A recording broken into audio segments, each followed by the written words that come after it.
Hello, I'm Ann Burns, and I'm speaking to you from Macquarie University, Sydney, on a beautiful summer day in Australia. I'm really pleased to have been invited to do this keynote talk, and the focus of the talk today is going to be action research. All over the world now, there are teachers who have become interested in this form of research, but I often get asked the question, well, what is it and how do we do it? So what I'm going to talk about is some basic points about action research. The kind of thing that I'll cover is, well, what does action research mean? How do we do it? How do we identify a focus or a topic for the research? How do we establish the scope of the research and develop some research questions? What about collecting data? And then some thoughts at the end about data analysis. So let me start off by asking you a couple of questions. Have you heard about the term action research? Well, if so, what does the term mean to you? Do you already know something about this topic? And have you tried it out? If you've tried it out, have you done it with yourself, just on your own, or have you involved others in doing the research with you? Well, let's go back to the question, well, what is action research? I've often looked at a very useful definition which was given some time ago now by Carr and Kemmis. And what these two authors said in 1986 was this: action research is simply a form of self-reflective inquiry undertaken by participants in social situations in order to improve the rationality and justice of their own practices, their understanding of these practices, and the situations in which the practices are carried out. You may have come across that definition sometime too. I've also had quite a few comments from teachers about what they think about action research, because I've been very lucky to conduct action research with teachers from many different parts of the world. Usually they say that they find it a very engaging way of doing professional development, but also learning more about research. For example, a teacher from Australia once said to me, well, action research encourages teachers to reach their own solutions and conclusions, and this is far more attractive than being presented with ideals which can't be attained. Another teacher that I worked with in Indonesia said, I will continue doing action research. Why did he say this? He'd been involved for a little while with a project with other teachers where he'd done collaborative work. Well, what he said was, I've no doubt about the advantages of an action research approach for my teaching, although it's also not easy to conduct it consistently.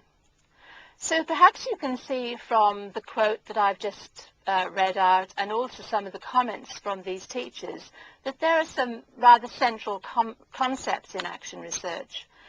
And the ones that have been extremely important are that action research has a kind of a social edge to it, a social concept. Some of the central concepts are these.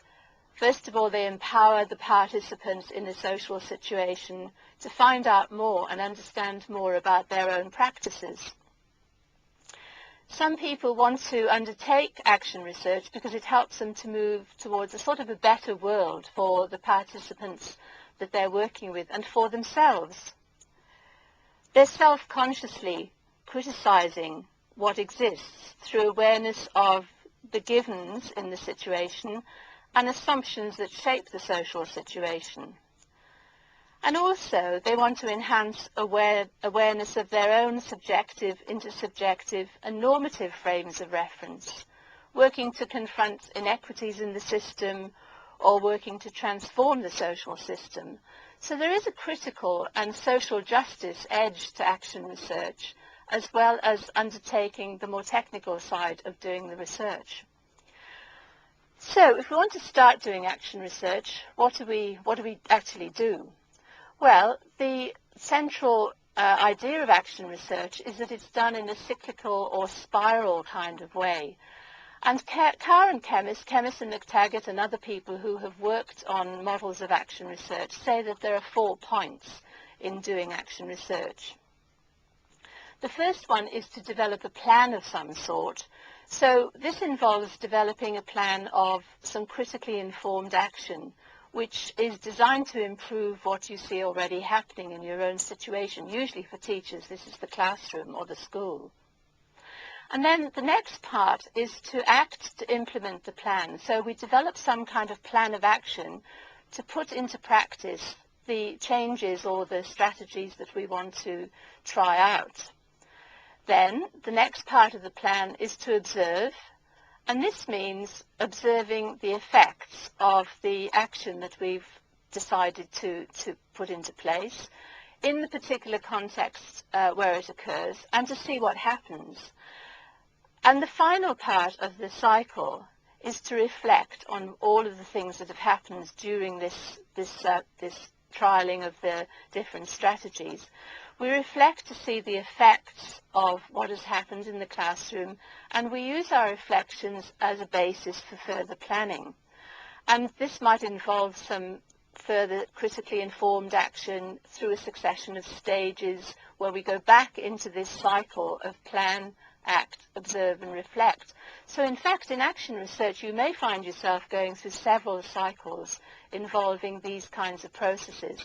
Now, I've suggested this cycle or this spiral in a rather neat and tidy kind of way, but in fact it can often end up being a lot more messy than that, where our reflections become part of our plans, our actions involve observation in a systematic kind of way, and the plans that we make for further action often involve observation, further reflection, and so on.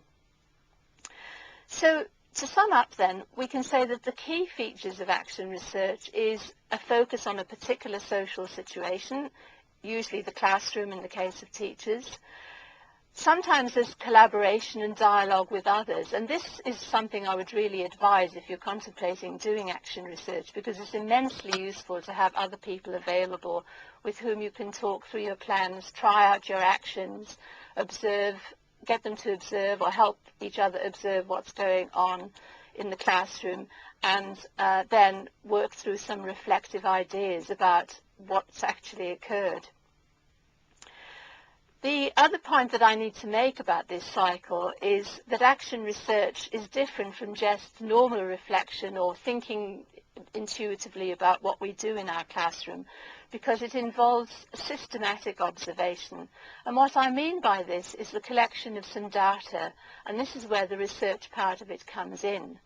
By systematically collecting observations and ideas about what's going on in the classroom, we then have a firm basis on which to reflect further and to put some changes into place. So a very important part of action research is that we undertake data collection and don't rely just on our own assumptions or intuitions about what we feel is happening in the classroom and with the students around us.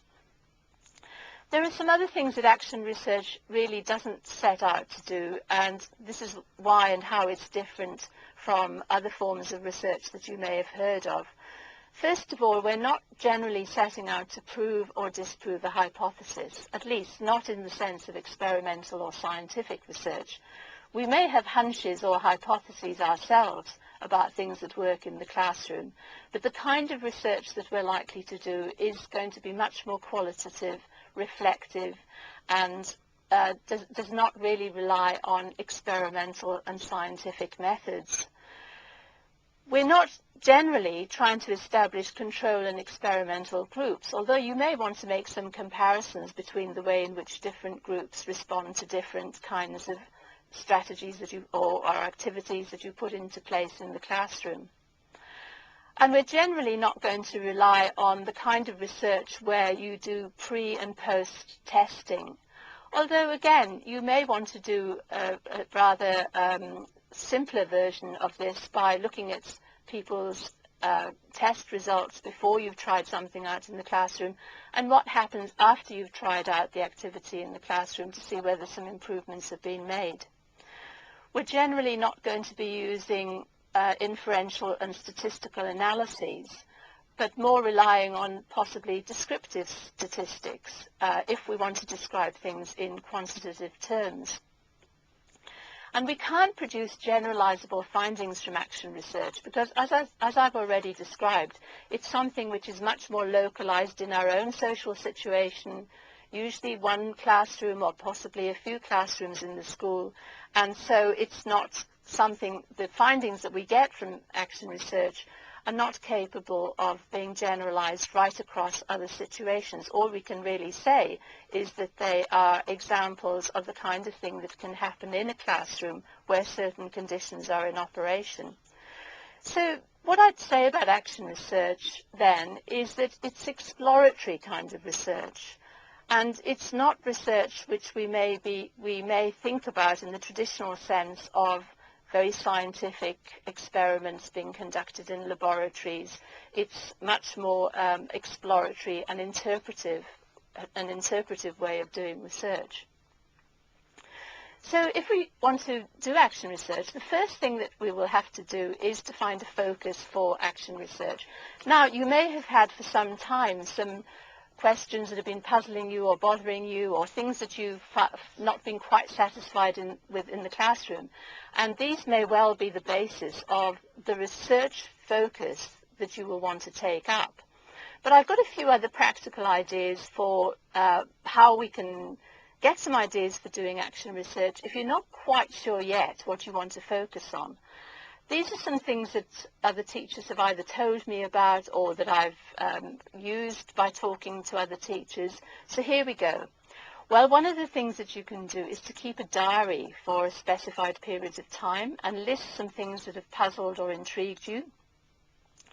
Other people find it very useful to make a mind map and to connect up ideas that may have been burning away at the back of your mind for a while. It's sometimes very helpful to read an article, one that you like, or to read it again if it's a favorite, and to develop some questions from it that may be useful for you in your own classroom and in your own teaching. Or you may want to do some finishing statements. Now, what I mean by finishing statements is starting off a sentence that says something like, well, I don't know enough about, and you might want to finish the sentence by saying, what my students think about group work, or some other question that's been puzzling you for some time. The other way to get yourself started in finding a focus is to observe a situation in your workplace much more carefully than you would normally observe it. For example, there may have been some students who seem reluctant to participate in a particular kind of activity. When you do this activity again, just start observing them extremely carefully to see whether there are factors or issues that you may have not noticed before that may get you started on a way of investigating this problem a little bit further. Other colleagues may also be great sources of topics for your action research. So you may want to survey your friends or colleagues on the hot teaching issues that they have been wondering about or working on for a time in their own classrooms.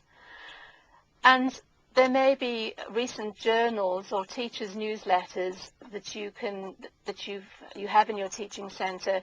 Go back through them and see whether there are key topics that keep coming up time and time again, and these too may present ideas for your own research.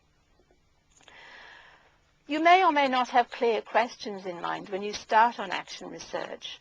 Don't worry about that, because sometimes in action research we need to just observe our classrooms a bit more carefully or put new activities into practice and find out what happens as a result. But if and when you do get to the point of developing some very clear focus questions for the research, then just think about the following points. Try to make your questions as focused as possible. Don't attempt to do too much all in the same research topic or research project. So the questions you have should be as clear as you can make them, unambiguous and understandable by other people. You may want to try them out on others to see whether they can understand what it is you're focusing on. You should also try and make them very specific. Are they questions that you can actually answer? Can you get data to answer the particular questions that you've set up? Are they relevant? Are they worthwhile for the particular context that you're working in? there's not much point in trying to select a focus which you can't do something about. For example, the Ministry of Education policy in your country is not something that you're going to be able to readily change.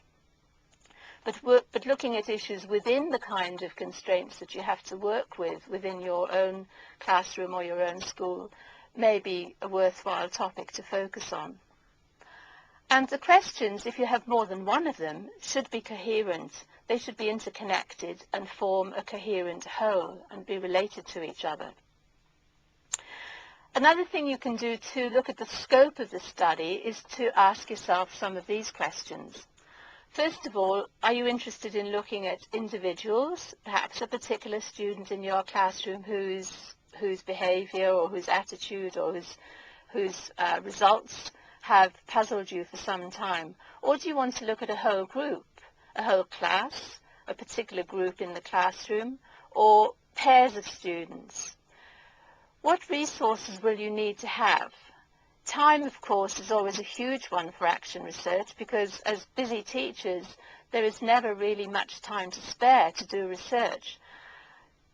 There are not too many ways to cut down the time involved in action research, but certainly the teachers that I've worked with have felt that it has been worth the time expended on doing the additional work of action research. Do you need particular materials or resources or even funding to be able to do the research? And if so, who is going to provide these and help you to achieve these kinds of resources? Do you need to include anybody else, or at least tell them about your research? Do you need to approach your managers or colleagues? Do you need to talk to the students or even the parents of the students before you start doing the research? And are there ethical issues that you need to consider, like gaining permission from the participants, allowing them to withdraw from the research if they're not happy to continue, and so on? And in some schools, and particularly universities across the world, there are guidelines for how ethical points need to be considered, and so it's very useful to find out whether these are things that you need to look at in your own research context. Let's have a look next at what you can use for data collection and the way that you can collect information about the topic that you're interested in. Well, in the past I've talked in terms of two different kinds of sources or categories for collecting data. The first one is what we might call observational data. In other words, we're trying to find out what people do in a particular situation, their actions, their behaviors, and so on. And the other form of data collection is what I've called non-observational data. In other words, trying to get under the surface of what you can actually see to find out more about what people think. Well, let's think about the observational side first. Observation involves, of course, watching a social situation, and depending on what you choose to observe, this might be your classroom, it might be something else in the school situation, it might be a collaborative observation with two teachers helping each other and one observing the other and giving feedback. But usually the kind of things that we use to collect information in an observational situation are these. Often we want to make notes, notes about what's actually going on, and these can be factual accounts of the events that are going on as you observe them. You can also make more reflective notes, of course, and a lot of teachers have done this through a reflective journal or a diary where they've written down the most important things that may have happened during the lesson, and then their reflections or their observations or their evaluations about what those behaviours might mean. The other very useful way of collecting observational data is to record it, and luckily these days we have great technology available where we can use audio, video, MP3 recorders and so on to actually find out in exact detail what was said or what was done during the observational phase. And this is a great way of going back and looking at the things that we may not notice on a day-to-day basis in the classroom because we're so used to them and we take them so much for granted. So recording is really a very useful thing to do if you want to observe something carefully. Having recorded, of course, we often want to make transcripts, which is documenting the interactions, writing out exactly what happened in the verbal interaction or spoken interaction that went on during the activity. A word of warning, doing transcripts takes a very, very long time. So think carefully about how you want to do this. Do you need to transcribe the whole of the activity that you've watched, or can you just select from it and take parts of it to show what's going on in terms of the research question that you're interested in? Snapshots can be very useful too, and digital cameras, photographs, or even instant cameras, which students can use on a regular basis, can be extremely useful in capturing things like where people position themselves in the classroom, the kind of setup of the classroom that may not have been noticeable to you, and so on. And also, some teachers that I've worked with have constructed maps or diagrams of the classroom to show where students sit, how they position themselves, who works with whom, and the kind of how this may affect the interactions that have gone on in the classroom.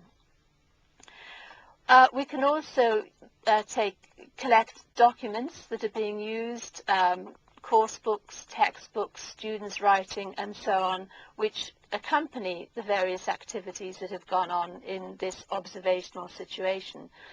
And all of these pieces of information can combine together to give you a very rich picture of what's actually happening in terms of the particular focus that you may want to take in your research.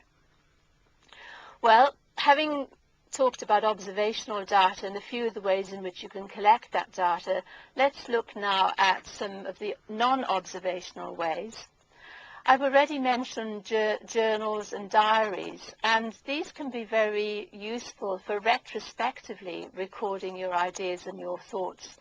They can be a way of debriefing from the events that you've been observing or the things that you're interested in, and writing at more length and with greater ability to think through writing the things that may not have been so obvious to you at the time. Another way of doing this is to jot down notes quickly, just in a random kind of way. They're memory aids which you can go back to at the time when you want to think over what was happening in the research situation. Lots of teachers use surveys and questionnaires in the classroom, and these are very, very useful as activities. So some of this data collection can actually double up as classroom activities. You may want to ask closed questions which have yes/no type answers and which are going to give you numerical information. Alternatively, you may want to have ranked questions, that is, where you ask people to choose between a number of different alternatives. What do you think of group work? Good, quite good, bad, poor, terrible, and so on. And these are sometimes the kinds of questions that are put into ranked surveys. Or you may want open questions where people simply respond through giving their opinions in a rather unstructured kind of way. The other thing that can be very useful is to undertake interviews, and these are everyday conversations which can be done, again, in different kinds of ways. They can be highly structured, where you ask the same questions over and over again to all the people that you interview, and this ensures great consistency amongst the types of answers that you're going to get. Or you may want a more semi-structured or unstructured kind of interview. In the semi-structured interview, you usually have a set of, or a broad set of questions that you might want to ask, but you allow for some diversion into thoughts or issues or ideas, concepts that the people that you're interviewing might just simply bring up unexpectedly.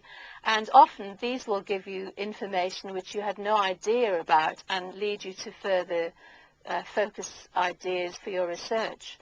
The unstructured question is like an open-ended conversation, but if you use this type of interview, you may wander off the topic completely. This is the main danger with it, and you end up not getting the kind of information which is really useful for your research.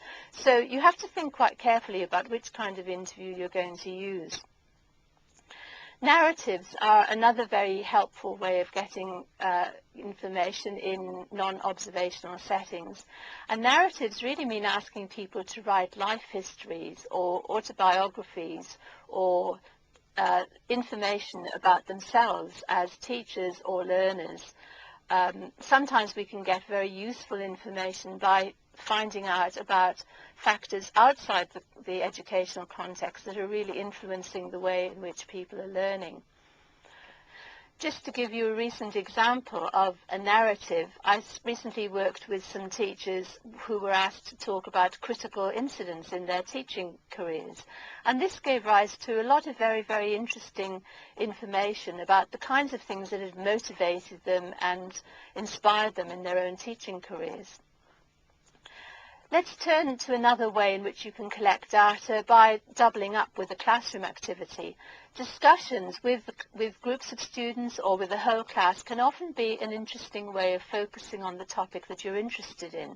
And some of the teachers I've worked with have used a classroom discussion to ask students about ideas or their views, their concepts related to the particular area that they want to focus on.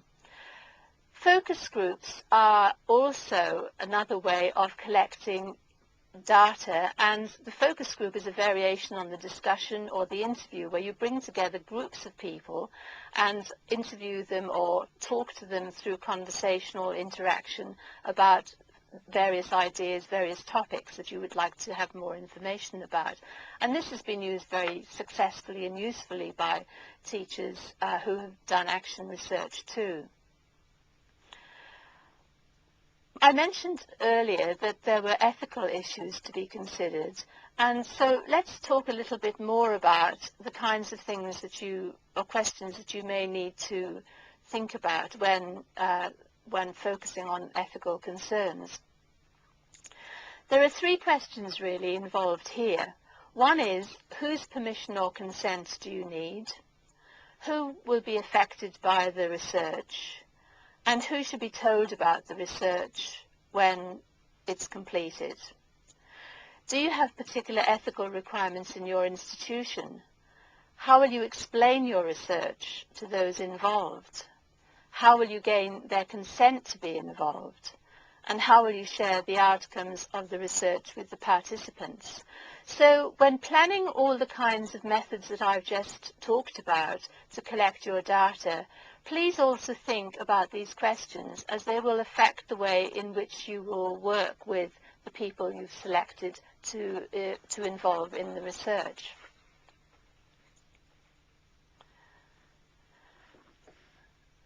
When doing action research, another thing to consider is the validity of the research. Now, validity is not a term that's used so much in action research, and validity is certainly different from the concept that you might be familiar with through experimental research.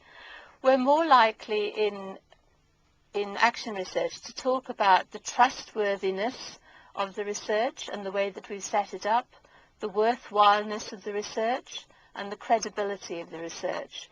So let me talk a little bit about what I mean by each of these terms.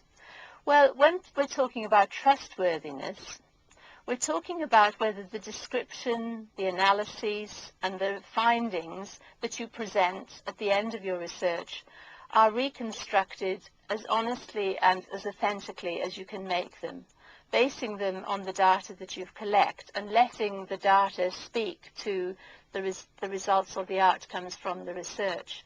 We may have to dump some of our own preconceptions or biases here, because the data may in the end tell us something that we had not realized was the situation, and we may have thought about things rather differently before we conducted the research. By worthwhileness, what I mean by this is the value that's accrued from the research by the participants. Have the people who have been part of the research journey with you actually gained value from this research.